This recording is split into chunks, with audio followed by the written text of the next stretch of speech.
Guess we're all set up. A good morning from my side. Welcome. It's great to see you all. I meant to say I don't actually see too many of you with this lighting going on.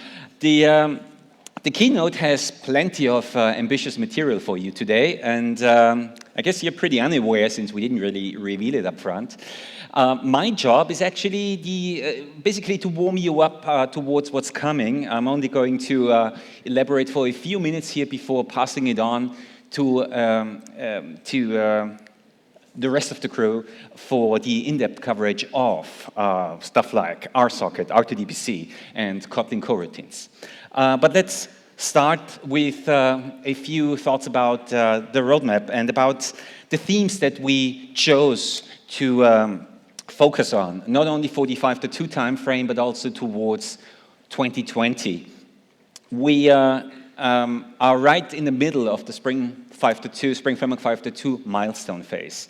So we're working towards the third milestone. The RC phase, the release candidates, are going to come soon. We're working towards a GA date on July 31st, and we mean to drop on that day. I hope we actually have a proper RC phase before that, but we're really a bit time-bound at this point. And Spring Framework 5.2 has lots of things basically in development at the moment, along several themes. As you might be aware, we started being very theme-driven, in particular with the Spring Framework 5.0 release, the reactive theme, functional API design, the whole Java 8 Plus baselining. This was all very theme-driven, embracing JDK 9 and now 11. For Spring Framework 5.2, we had a strong focus on startup optimizations. This is basically a very multifaceted effort. There's a lot of knobs we can turn, lots of things we can do, lots of little optimizations we can sneak in to improve startup time, if that is what you're trying to optimize for. According to your deployment scenarios, that might or might not matter a lot. If it does matter, then there are quite a few steps we're taking in 5.2 that allow you to basically get the initial setup running more quickly than before. This is ongoing, and it's going to continue into the 5.3 era for sure. Connected to this, we revisited our annotation processing. Annotations are not actually at the heart of the core container in Spring Framework, in Spring in general, but of course in terms of the everyday usage model, the primary usage model out there, annotation processing plays a very important role. And it comes in many forms. It's the annotations that we introspect when you send us towards the class path for finding your components in a component scan. We need to efficiently introspect the annotations to find out which components you want us to register. But it's also later on. All the annotation processes in Spring need to find out that they have to kick in, that there is some auto-wiring to do, there is some transactional decoration to do. We revisited it wholesale. There's a totally new implementation for merged annotation processing with our annotations, meta annotations, attribute overrides, all of this business. A new merged annotations API, and plenty of hooks for optimizing the process. I'm going to elaborate on this in my Spring Framework 5.2 talk this afternoon a bit. There's new ground that we're covering in reactive transactions, in the transaction management space. This was a bit of a gap in the reactive story before. You could do so many things in Webflux, in other parts of the framework, but what about transactions? A very common question. And as of Spring Framework 5.2, the transaction management processing, standard at enable transaction management at transactional demarcation, is now able to detect the case that you're trying to decorate a method that returns a reactive streams publisher. We are kicking into a new code path now. If there's a publisher to decorate, then we are not doing any thread local business. We are not going into our regular platform transaction manager mode of operation. We go into a distinct new code path based on a new reactive transaction manager SPI, where we know what to do. We are applying a transactional operator connected to a particular backend to your reactive streams publisher, and what you get out of the call return is actually this decorated version of the publisher that we prepared for you. And there's already backends in the Spring Data Moore release train for R2DBC and for MongoDB implementing this reactive transaction management SPI. There's totally new ground that we're covering in terms of RSocket, and this is going to be a topic later on, so I'm not going to say too much about it. This is essentially a new kind of application that you might want to build from the Spring perspective, a messaging application based on the RSocket mechanism. This is an API that's in development in collaboration with quite a few companies out there. We're very involved, just like the R2DBC effort. RSocket is the other reactive collaborated effort, and you're going to hear quite a bit about it later on. There's new ground being covered in the Kotlin landscape.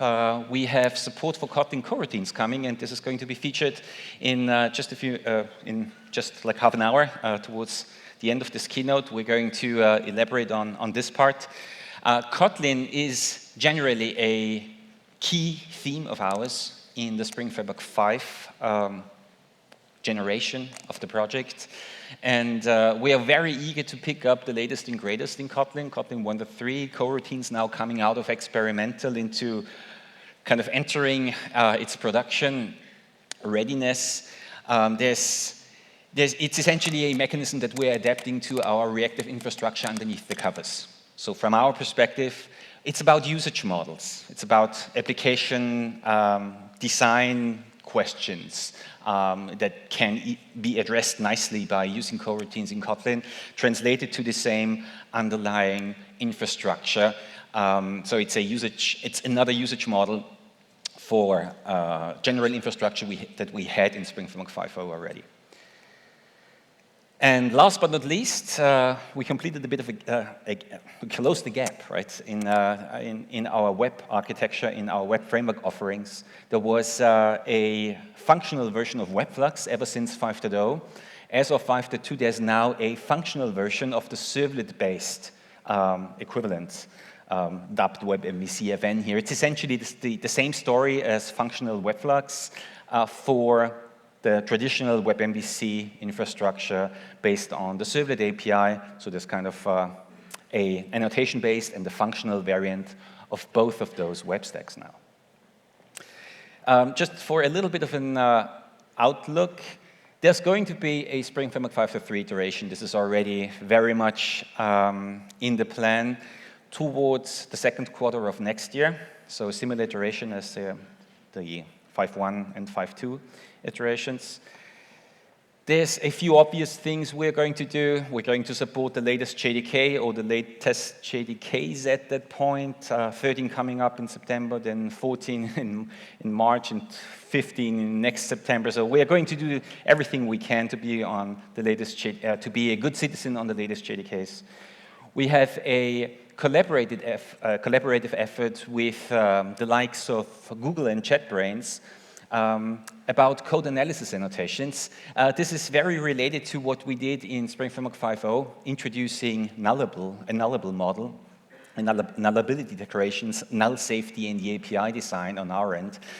These are proper, well-defined annotations replacing the JSR 305 arrangement that some tools use to detect nullability declarations in the API. And this is a collaborative project that we're involved in. We mean to adopt these new meta annotations if we can in the 5.3 timeframe. There's a topic that is worth, I guess, an entire session easily. GraalVM, native images on its Substrate VM project. The efforts towards compatibility with native images are ongoing. We already have pretty elaborate prototypes. We are very involved with the Oracle GraalVM team, so it's a very interesting also collaboration of sorts towards getting Spring ready under certain conditions to build Spring applications that can be deployed as native images.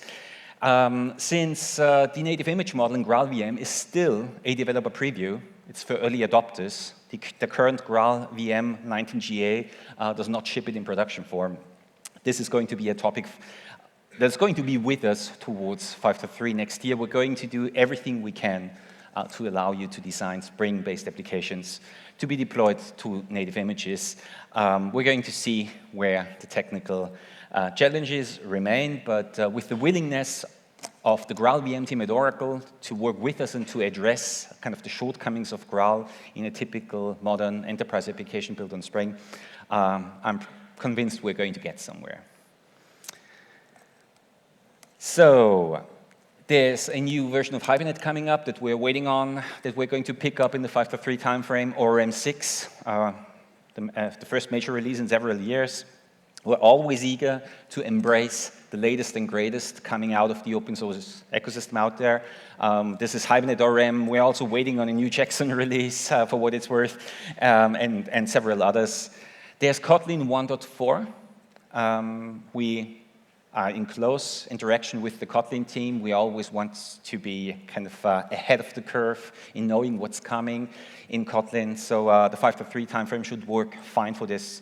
And there's another piece that we are eagerly waiting on. That's Jetty 10, a servlet 4-based version of Jetty, still not out. But in the 5.3 timeframe, we're going to pick it up pretty quickly.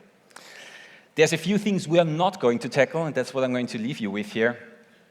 Strategic topics that are not likely to make it in 5X, but they are in the back of our minds. So don't expect the Spring Framework 5 something release, bringing those onto your table, but rest assured that they are on our roadmap, they are in the back of our minds. We are trying to anticipate what kind of impact they will have onto our roadmap. A JDK 11 baseline not coming all that quickly. Spring Framework 5 is going to remain based on JDK 8, can be used on JDK 11 and newer, but it's not going to require JDK 11. This is only going to come in a subsequent release, a Spring Framework 6 of sorts. We don't have immediate intentions to bring anything new onto the table for the module system that Java 9 brought into the world. Spring, as it is, can be used in custom architectures using the module system already, but there's no out-of-the-box stories of ours that are coming in 5X according to the current plan. This is going to be revisited at a later point.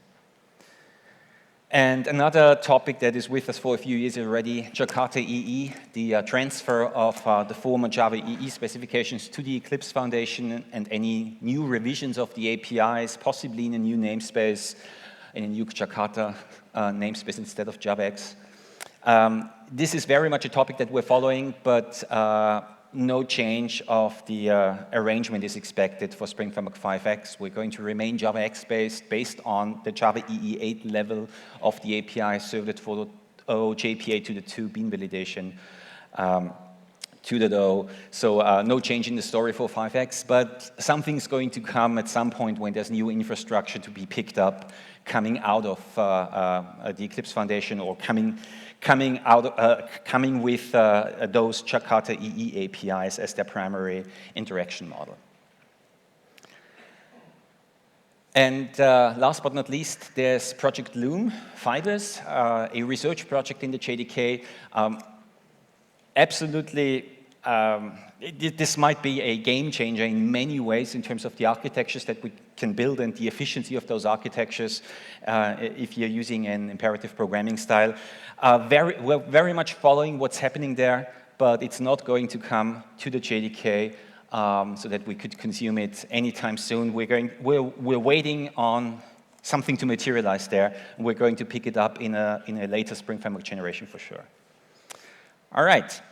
But first things first, we're going to deliver Spring Framework 5.2 GA to you in July this year. So I hope there's plenty of goodness for you to pick up in that generation of the framework and the corresponding Spring Boot to the 2 release. So I hope you agree with the focus that we chose to set. for this particular generation, and we're going to go into more depth now in terms of the reactive story and the coroutine story in the next two sections of the keynote. So let me welcome Violeta and Ben onto the stage, please.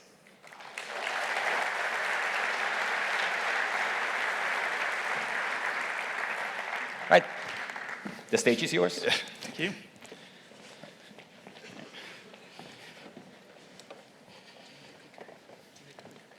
Yes, we do. Quick laptop slip here, or switch here, so that we can do some demos for you all. While we're taking care of that, this is actually my first time to Barcelona, and I have always known that it's an amazing city to visit for tourism and things like that, but I'm a huge cyclist, and I was absolutely amazed. I flew my bike all the way over here from San Francisco. In the last 3 days, I've been out cycling constantly in the mountains around here, and it is absolutely amazing. All the little towns, all the great mountains. So if you are also a cyclist, I highly recommend Barcelona as a destination to go. Got some slides? Oh, yes. There we go. Great. So thank you, everyone. As Juergen introduced us, my name is Ben Hale. I'm the lead of the Cloud Foundry Java experience, so I run all of Java on Pivotal's cloud platform. And with me, I have Violeta, and Violeta is the Reactor core team member and the lead of Reactor Netty, and that's going to come up importantly in a couple seconds here.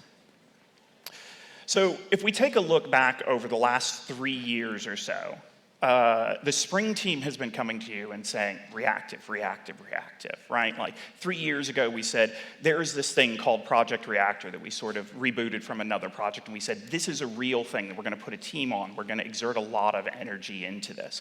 Then 2 years ago, or maybe 1 year ago, let's say it that way, the Spring team came with Spring Web Flux, which is, sort of a reactive way to write web applications, right? This year, I'm going to be on stage talking to you about Reactive a little bit more, but the question is why, right? All of us have been Java developers, some for a couple of years. Me, I've been one for 15, 16 years now. Why all of a sudden is there this focus on reactive? And the answer is that the Spring team generally, and really the broader Java ecosystem at this point, has identified reactive programming as the next frontier for high efficiency applications. And this is something that for many, many years, we didn't really care all that much about. Efficiency was, well, I had a data center, I threw a WAR over the wall to somebody running a Tomcat, and that person needed to scale Tomcat. I didn't have a whole lot of visibility into it. But a lot of the new sort of cloud architectures were running a lot more applications. We're horizontally scaling those applications. And more importantly, we're probably paying a very large bill for this kind of stuff. Now, all of a sudden, efficiency starts coming back to us. So the fundamental non-blocking nature, and optionally its asynchronous behavior, make better uses of the resources that we are given or that we are out there paying for. So instead of having an application where you might be running Tomcat with its 200 threads, which means you can only get 200 connections, and so you're forced to sort of horizontally scale your application. So you've got 10 instances or 15 instances or 20 instances. But all of those instances are like 10 or 15% CPU because you're really connection bound. This idea of reactive programming, something like Web Flux, is that now all of a sudden we can support tens of thousands of connections, but we're only going to do it for the number of physical threads available to us. Now all of a sudden it's a totally reasonable thing to start running our instances near 100% CPU because when we're waiting for things, we're not blocking.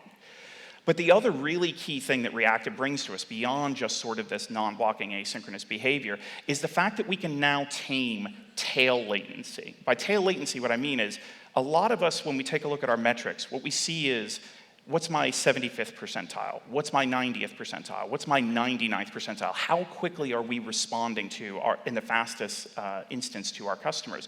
But really what many of sort of the large scale cloud companies have twigged on is that you want to sort of look at it in the other direction as well. What's the worst possible case that people are seeing?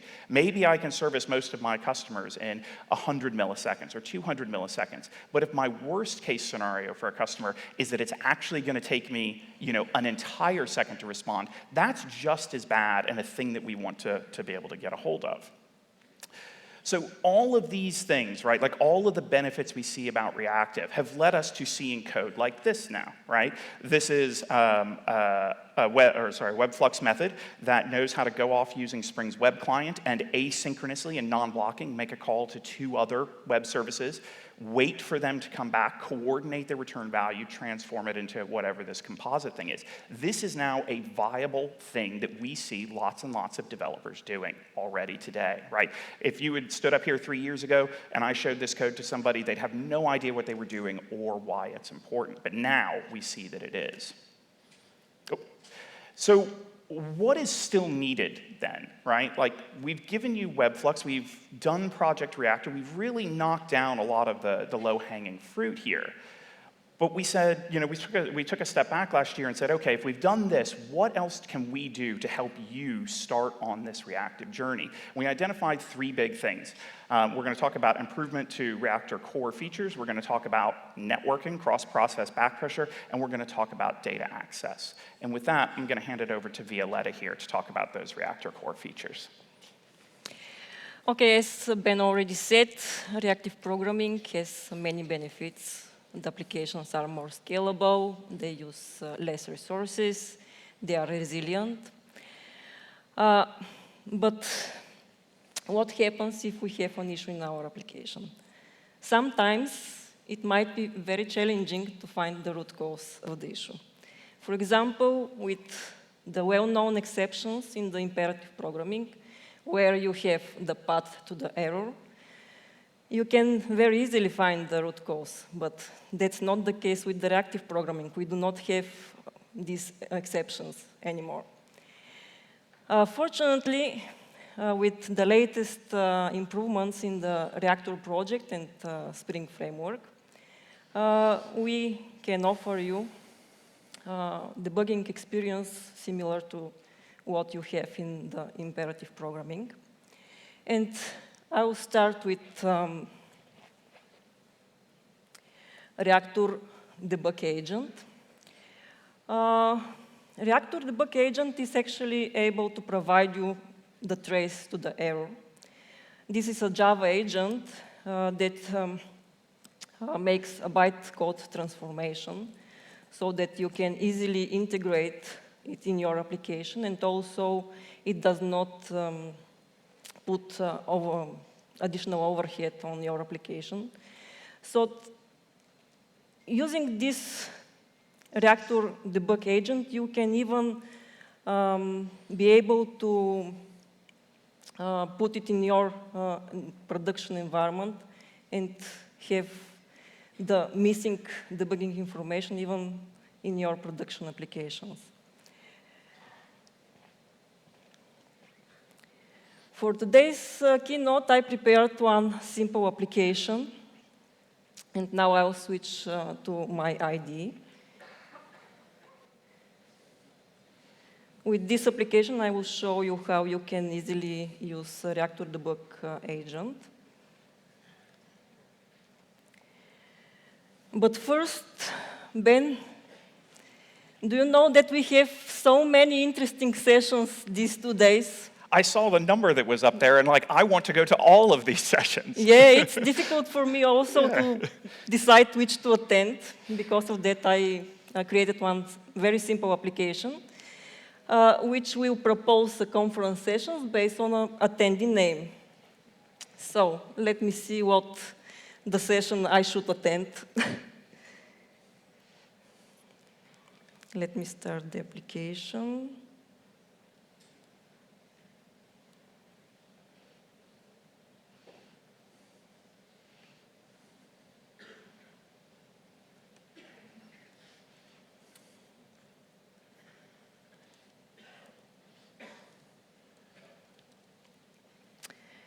And now let's wait for a bit. Okay, the application is actually pretty clever because it proposes to attend my own session. It's going to be a good session. You should go to it. But let's see now what the application will propose for Ben. And Ben, you have to attend internal server error. Sorry. I'm sure I'm doing 2 sessions. That's not quite right. Let me check what's going on here with this application. What I can see is null pointer exception, but that's all. I do not know where this exception happens, how to, for example, debug this kind of situations. What I see in the stack trace is Reactor core code, then Reactor netty and netty. There is no anything for my application code.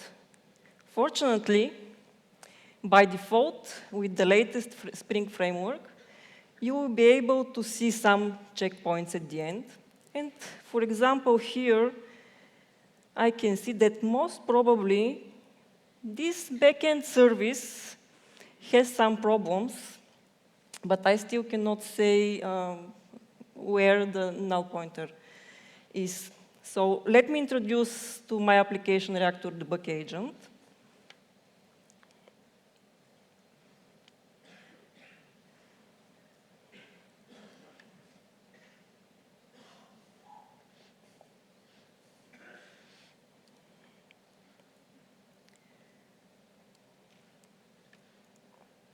So what we need to do, we need only 2 changes to the application. The first one is obviously to provide a dependency to the tool. And the second one is to initialize the Reactor debug agent. Because the Reactor debug agent will instrument the classes while loading, it is better to put it in my main method.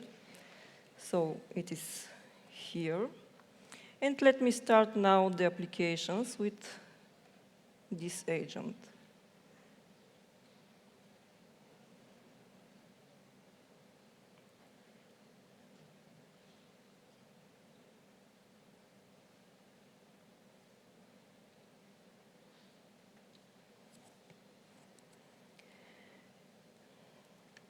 If I request it again, I should be able to see more information for the problem.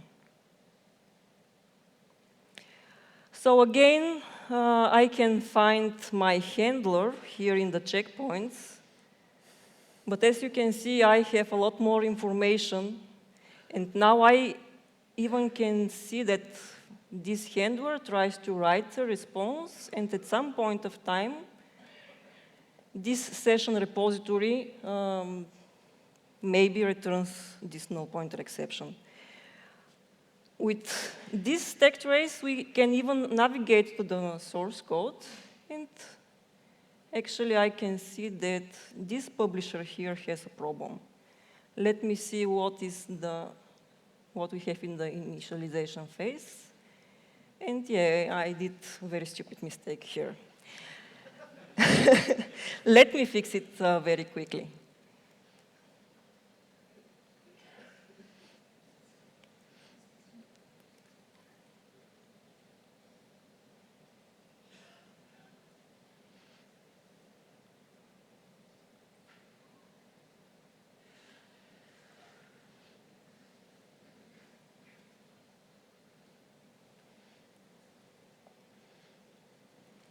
And now,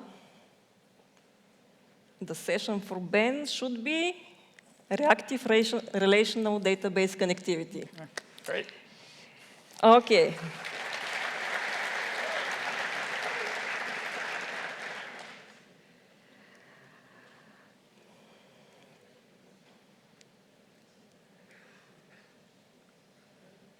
The next tool that I would like to introduce you is Blockhound. As I already said, with reactive programming, we use less threads, and it's really, really important to not block them. However, it is not only the code that you as developers write, but it is also the third-party libraries that you may use. So you cannot guarantee that the whole call will not use blocking calls.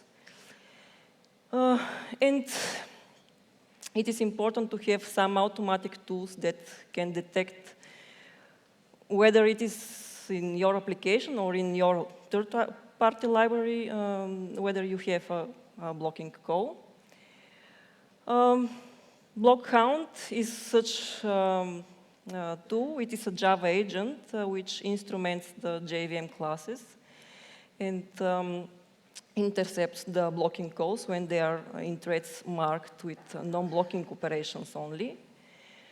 And what we recommend you is to use this tool while you are testing or validating your application so that you will be sure that there is no blocking call in the whole chain. Now I'll try to use block count with my application.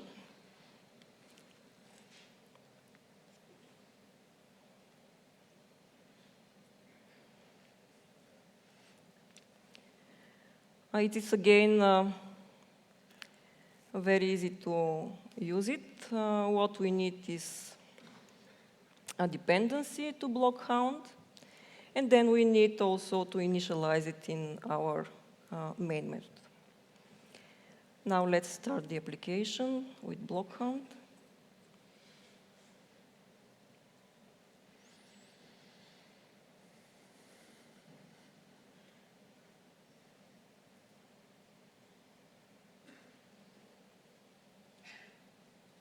And request it.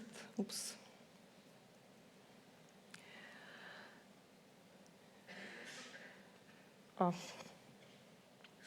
The real demo, the live demo. Okay, let me try again to stop this one and this one, and to start it again.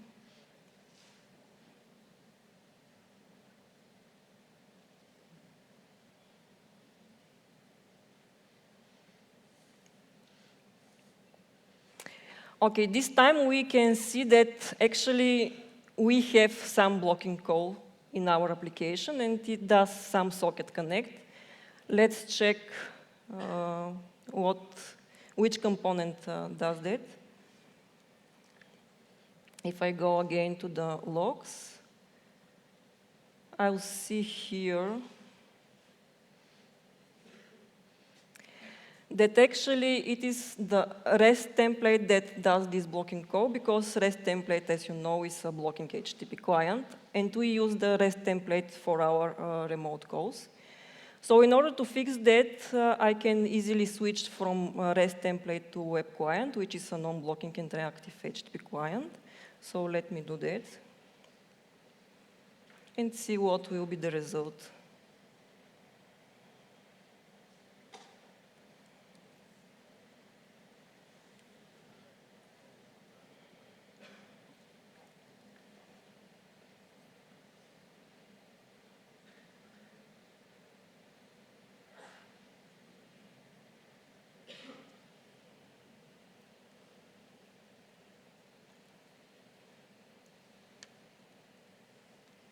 So with web client, my application is working again.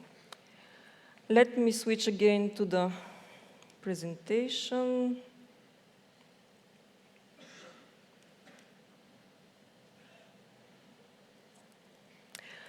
As a summary, you can see that using Reactor debug agent and block count, I was able to identify and fix 2 severe problems in my application for 5 minutes.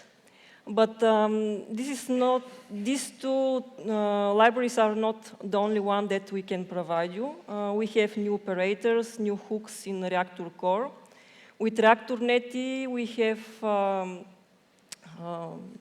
performance improvements. And this is not, it's not only this, but we plan more enhancements in the future in order to be able to make the development experience better. So with that, Ben, I will hand over to you to continue with the Reactive story and the improvements that we have there. Great. Thank you very much.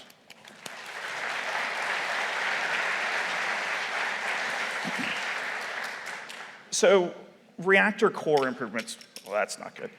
Wow. Reactor core improvements are obviously very, very important, but there are other things that you want to do, right? The first one being this idea of cross-process backpressure. Reactive Streams is a great API and a great specification for discussing how publishers and subscribers are allowed to send and consume data between one another. But at the end of the JVM, you sort of lose that. There's no way to communicate in a microservice architecture that same demand beyond that point.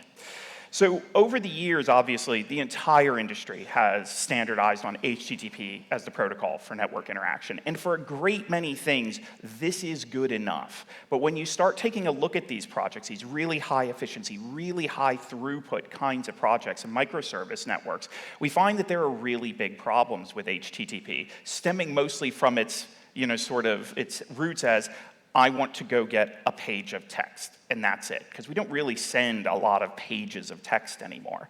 So if you take a look, maybe in HTTP 1.0, we have single request connections are horribly efficient, and we introduce HTTP 1.1, but even that has issues, because pipelining, right, the way you're supposed to use connections with multiple requests on them has head-of-line blocking problems, and it's really, really too difficult generally.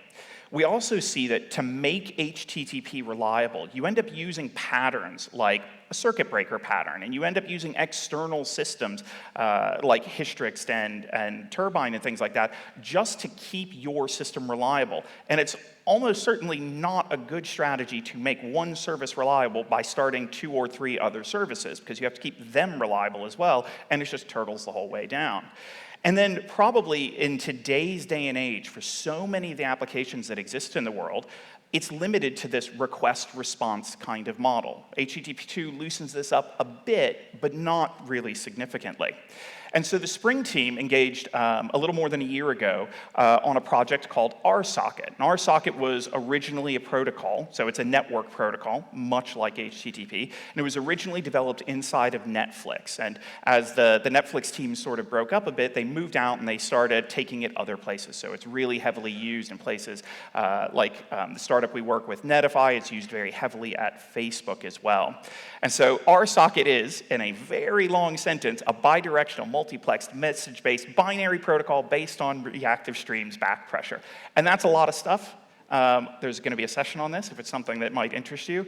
But the key takeaways from thinking about RSocket is that it actually encapsulates more than one interaction model. It encapsulates the idea of request response, which we already know, but fire and forget. Maybe you need to send a bunch of logs from a client device back, and they don't care if it gets delivered. Request stream, which is, I think, what most of us do these days. I'm going to send you a request, and I want you to stream me a bunch of data. And then finally, channel, which is anything goes. There's a big old pipe, and you can just send data as you wish between 2 parties from that point. The language itself, the protocol itself is also really flexible. It's language agnostic. There are many, many bindings for it. It's payload agnostic, right? So it's not just HTTP, it's not JSON, it's not, in the case of something like gRPC, just protobufs. You can send all of these things across the protocol. It's also transport agnostic. So if you're lucky enough to have an internal network in your data center where you can safely send TCP data, you can do that. But you're not limited to it. You can stream it out to the open world over WebSockets or HTTP2. You can use Aeron if you need the unbelievable fastest possible thing you can get over UDP as well. And we also have done a lot of work on the Spring side to make sure that RSocket is programming model agnostic. You can use a direct RSocket API. You can use RPC in a protobuf style, very similar to gRPC if that's what you want to do. But you can also use a messaging style, which is something that Spring really endorses, obviously from our history with message handlers and controllers. So we've got a network protocol that can help you along this reactive journey. Oh, sorry. There are a bunch of other features as well, resumability probably being the biggest one. Facebook has used this to great effect, for example, so that when a network connection drops momentarily, when it comes back on, rather than having to try and resync state from where it was exactly, instead it'll now say, hey, I've been gone for the last 100 milliseconds. Tell me what happened since the last time I saw you. So we have a network protocol that can help you along the reactive journey. But then the very last thing that we're going to talk about here today is something very, very near and dear to my heart.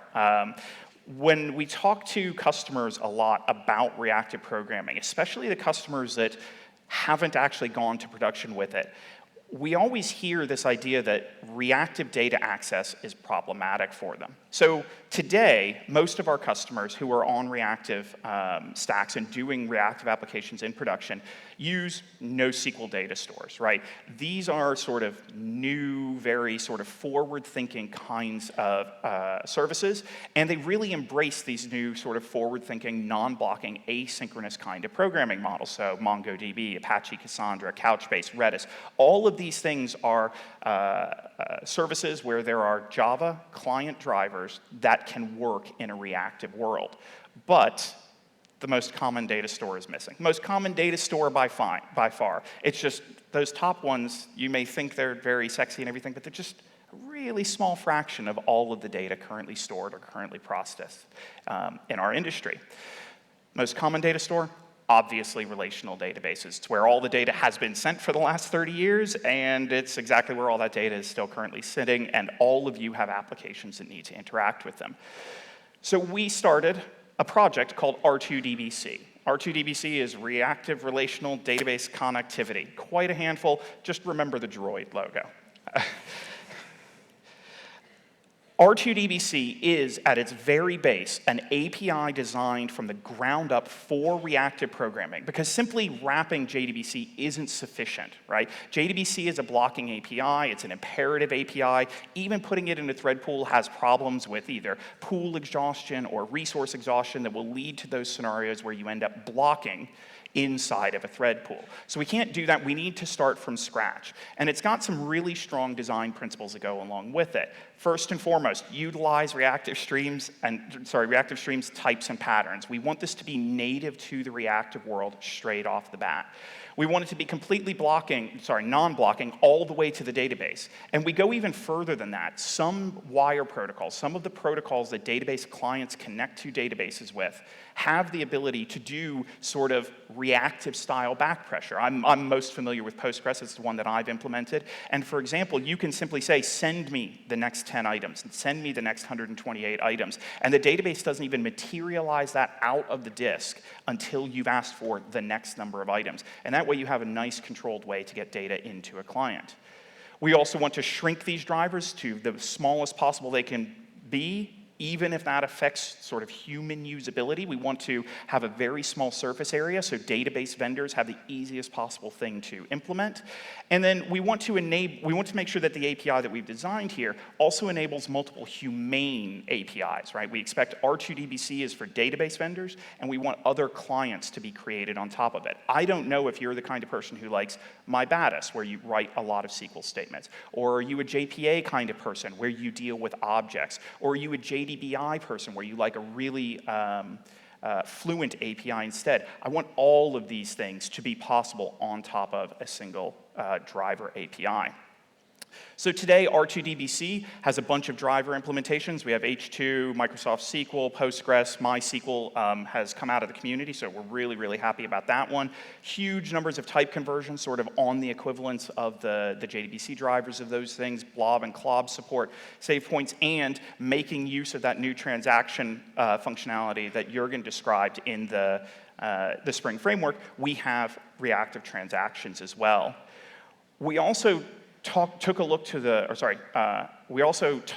the broader Java community, things like APM vendors and things like that, and said, if you could change things about JDBC, if you had a chance to start again, what would you like to see? And one of their key principles was they really, really wanted to see first-class observability. They wanted to know that they could inspect all the things that their customers expected, right, in a very easy way. Apparently today, for APM vendors to observe JDBC is just a giant problem for them.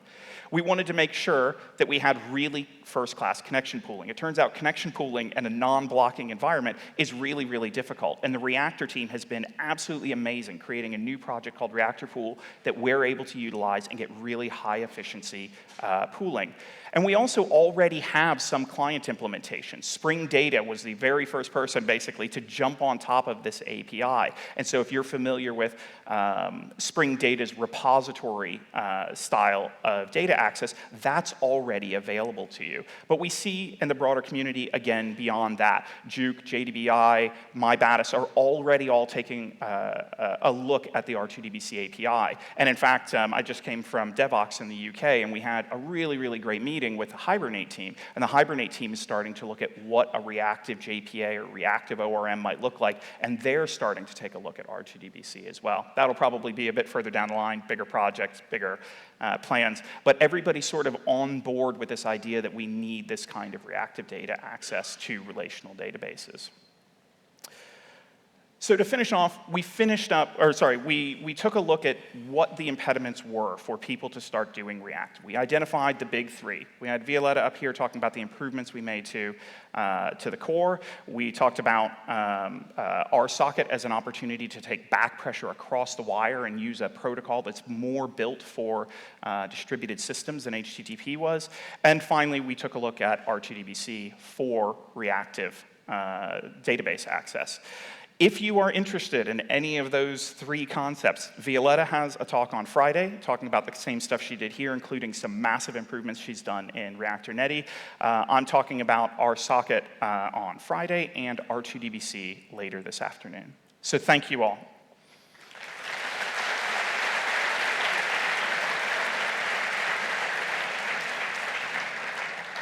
Oh, and I'm supposed to introduce, up next, Sébastien Deleuze to talk to us about Kotlin improvements in the Spring Framework. Thanks. Okay. Up there.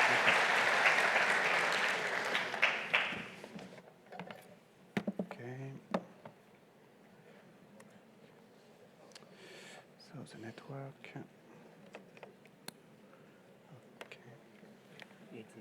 Okay, HTML here.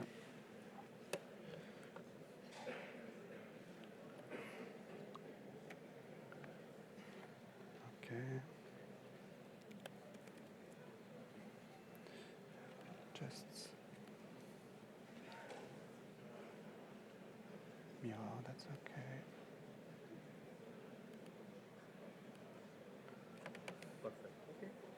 Okay. You have enabled the mic? Yeah? Okay. 1, 2. 1, 2, 1, 2. Okay. Hi, everybody.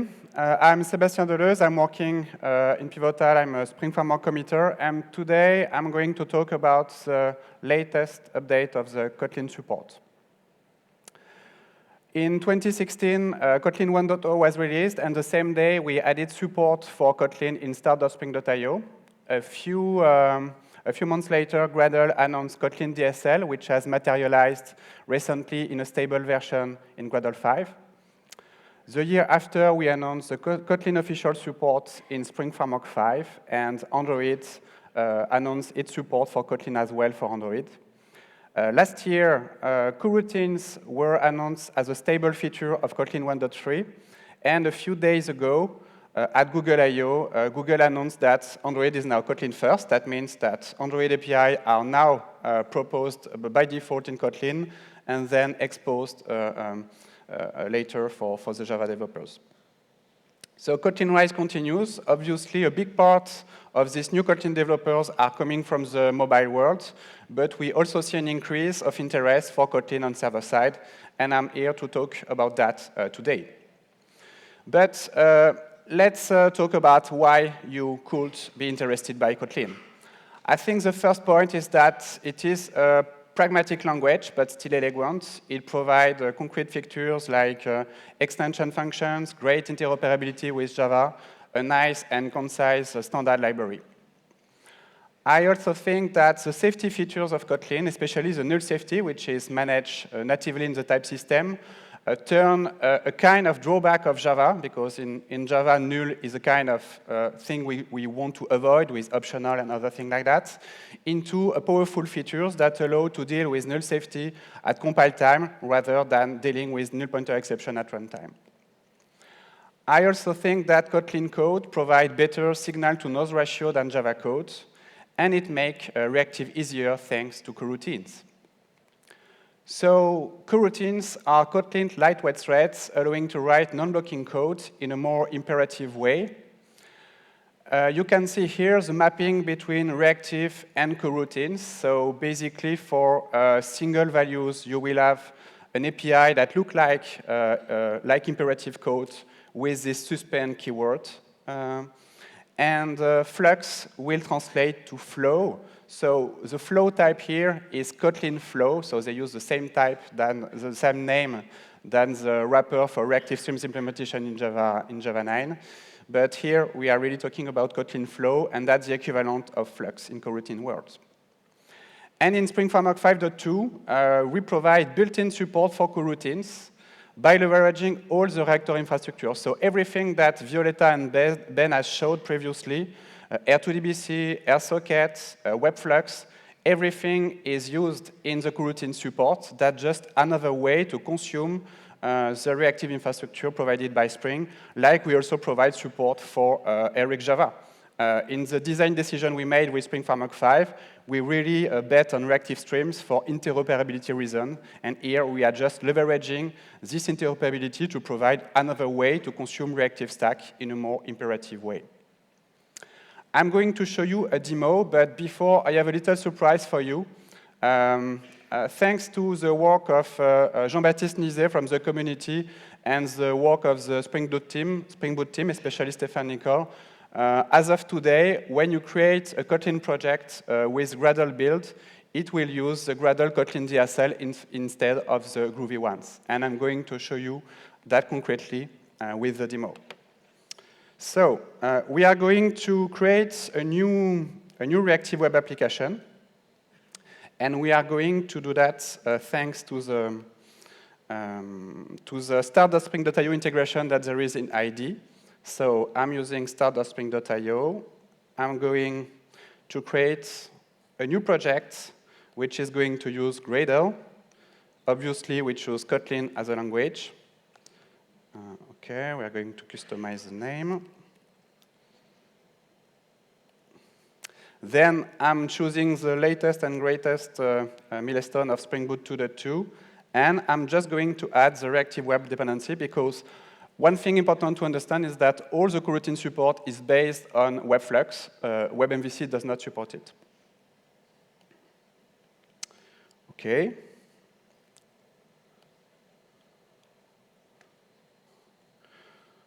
OK, so like I said, as of today, when you create a new Kotlin project with Gradle, by default, it generates a build.gradle.kts, which is the Kotlin variant of Gradle. The code looks like barely the same, but you have more, you can navigate, everything is statically typed, you have documentation, you have better autocomplete. So I think this variant of Gradle is interesting because Gradle is powerful, but it's also it's very hard. So when I use the Groovy version, I mainly do copy and paste on the internet and modify things.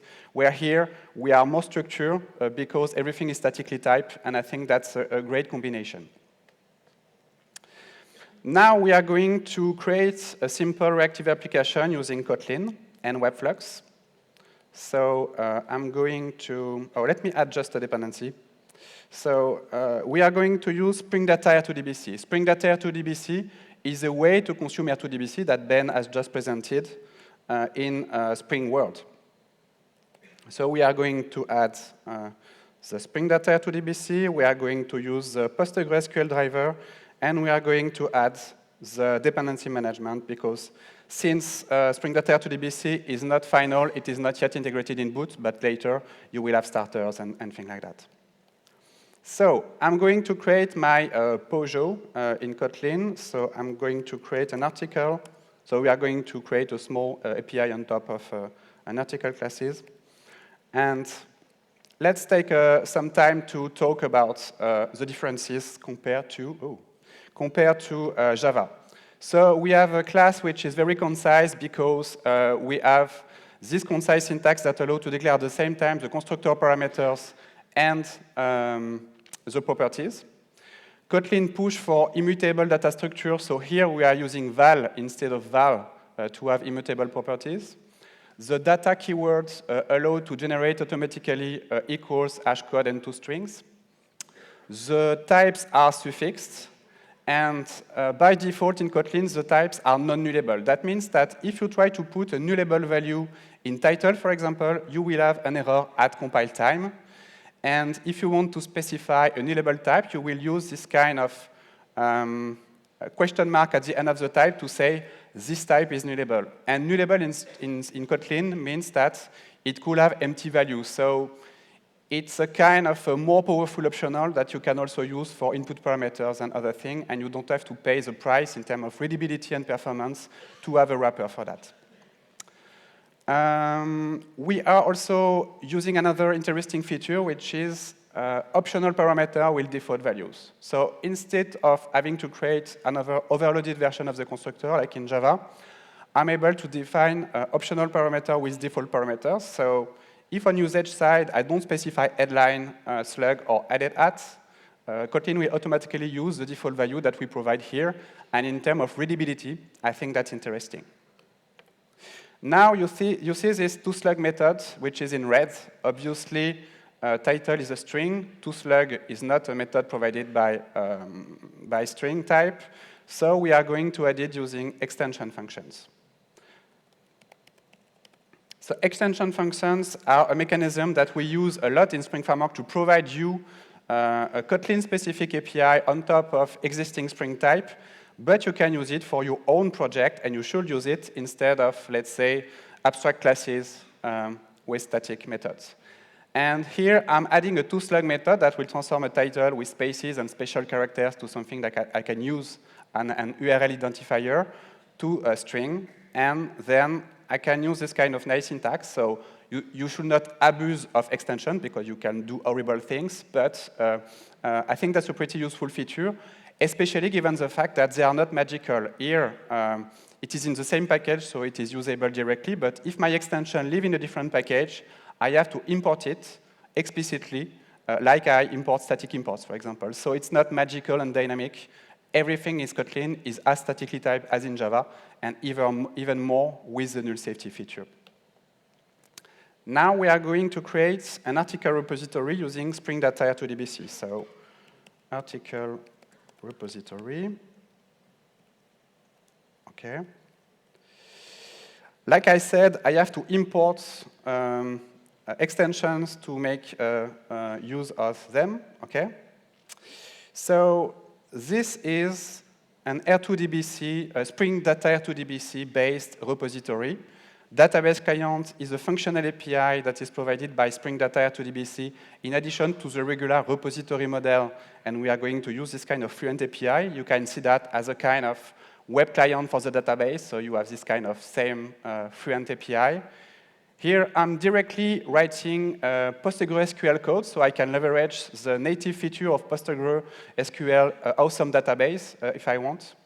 And Spring Data R2DBC take care of transforming that into objects, and you see the API return mono and flux.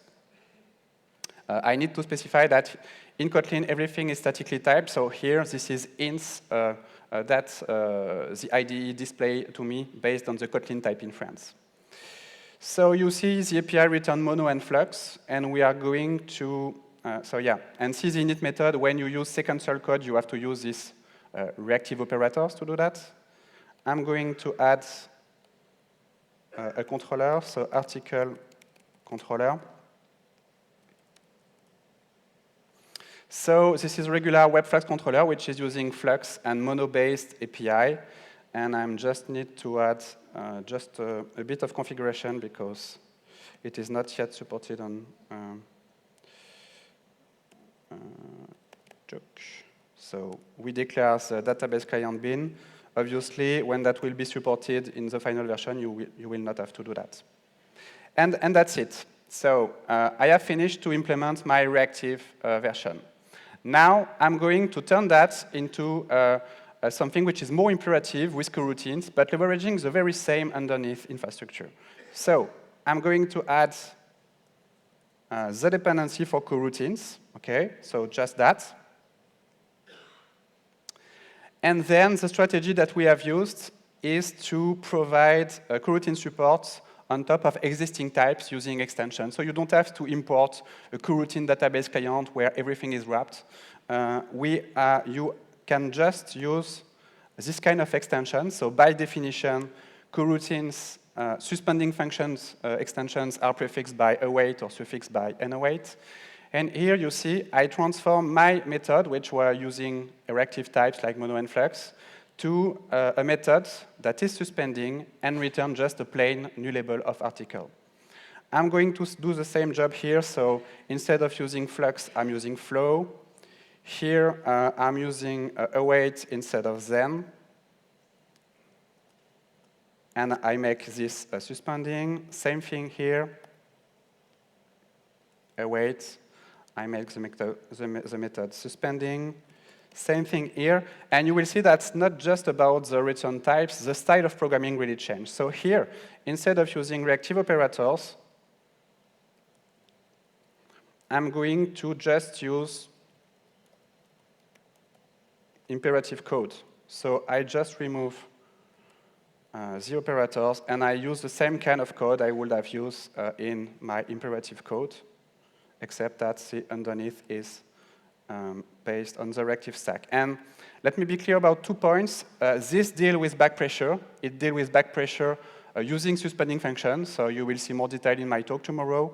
And also, by default, everything is sequential. It's non-blocking, but sequential by default, and you can do optional concurrency. I won't show that today, but believe me. Now, I'm going to change that. So it is supported on Spring Data RTDBC with extensions. Here, Spring Webflux deal with it natively, so I have nothing to do. And I will transform that into something which is much more imperative. So I would have written exactly the same code in Spring WebMVC, except the suspending functions. Now, let's say I want to do some kind of operation that apply latency, for example, calling a remote web services.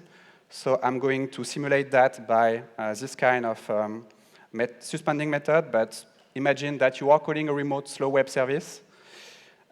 Here, it's returning a flow, and flow provide operators. So like in Flux, you have operators, but here all these operators are extensions. And the interesting thing about map operator in coroutines flow is that you can call suspending function in them. That means that you don't have to use flat map as soon as you have operation for latency. Map is perfectly fine for that. And last thing, and after that I will show you that that works for real, hopefully. If I want to use a server-sent events endpoint, something more in a more streaming way, I will use a flow instead of a flux. And you see that inside my flow builder, this is just plain imperative code. I'm just using a while loop that will emit. So this is push-based on flow, so you emit a new object that is potentially coming from a suspending function, and I simulate some kind of latency with that. So if I run the application, oh, I think I have forgotten something. Yeah. So I just use run blocking. Here, this is the coroutines version of block, but conceptually, this is the same. Because the suspending function needs to be called from another suspending function. So I start my application, and then if I request my root endpoint, you see that it returns my my object that I have put in the initializer. And if I want to stream data, you see that my SSE endpoint works like if I would have used Flux. And everything supports a suspending function, so it's real reactive programming, but with an imperative programming model. In terms of scope, we support coroutines for WebFlux, both for the annotated controller programming model and for the WebFlux functional variant. We have coroutines extensions for web clients. All the RSocket support on Spring with @message mapping and RSocket requester provide coroutines API. And on Spring Data side, we provide it on functional APIs like R2DBC database clients, and we provide as well extensions for template or operation-based API from Spring Data MongoDB, Cassandra, and Redis support. Let me finish by DSLs. So DSLs are a way to write APIs in a kind of declarative way. You can write DSL in Java, but it will look like not awesome, and at least Java does not provide you specific tools to help you to write a DSL. Why Kotlin provides you a really dedicated feature for that. So this is the router DSL that we have provided since Spring Framework 5.0, and the new feature in Spring Framework 5.2 is that we provide that as well for Spring MVC. So you can leverage, like it was announced previously by Juergen, you can leverage Spring MVC, Tomcat, and just use this kind of nice DSL where you can combine request predicates, provide some kind of dynamic code to generate routes, and I think that's a pretty good fit with Kotlin. I would like to finish by a project that came to me last year here at Spring.io, thinking about that. It's Kofu. So Kofu is an experimental explicit configuration model for Spring Boot using the Kotlin DSL. This is not production ready, this is experimental, this is incubating, okay? Don't use that in production. But I would like to present it because after the beans and the router DSL, I think this is a very good use case for DSL in Kotlin. It's just to configure Spring Boot in an explicit way. So the new features of the 0.1 milestone I have published yesterday is that it supports both WebFlux and WebMVC. And it looked like that. So basically, you configure Spring Boot with a programmatic API. You define if that's a standalone, a servlet-based, on a reactive web application. And you can configure everything with autocomplete directly from your IDE. So you can configure the log level. You can use, obviously, dynamic stuff coming from the environment. Everything is dynamic. It's just plain Kotlin code. So like in the port definition, you can use some dynamic if or for statements. It leverages the beans and the router DSL and provide an explicit configuration model. So basically, it leverages all the Spring Boot configuration stuff without the conditional annotation. So basically, you are in charge to declaring that you want string and Jackson converters in that order, and that for Jackson converter, you want to use the pretty print. And the interesting thing is that since you only specify what you need, it will be more efficient because you just will get what you need, and it will consume less memory, start faster because and it does not, new features does not pop up because you add a dependency. Everything is explicit, you are in control, less surprise. So I think that's an interesting programming model.